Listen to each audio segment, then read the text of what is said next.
In this video, you can learn how to change the oil filter. It is quite easy to learn. The oil filter is usually changed at the same time as the engine oil. I will show you that in another video.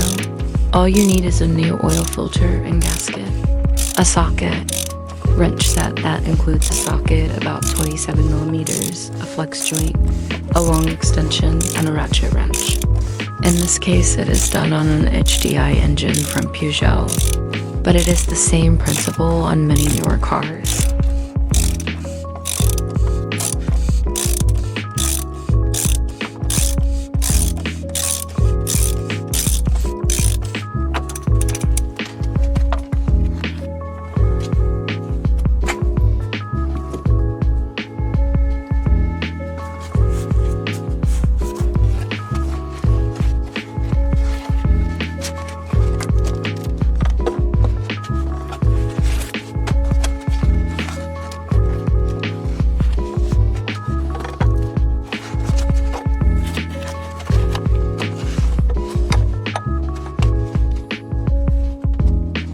It can be a bit hard to get the oil filter out of the oil filter housing, but in this case, you can use a screwdriver or another type of tool.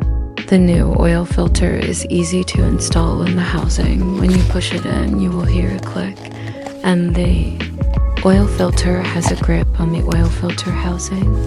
When you put the new rubber gasket on the oil filter housing, remember that the low side of the filter gasket must face the thread so that it engages correctly when you screw it into the engine. To remove the rubber gasket on the filter housing, you can use tweezers or another type of tool.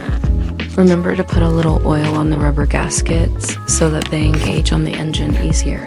When you install the oil filter housing in the engine, remember that the pin must fit into a hole in the engine, but otherwise it is the same principle as when you remove the filter housing.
Thank you for watching the video.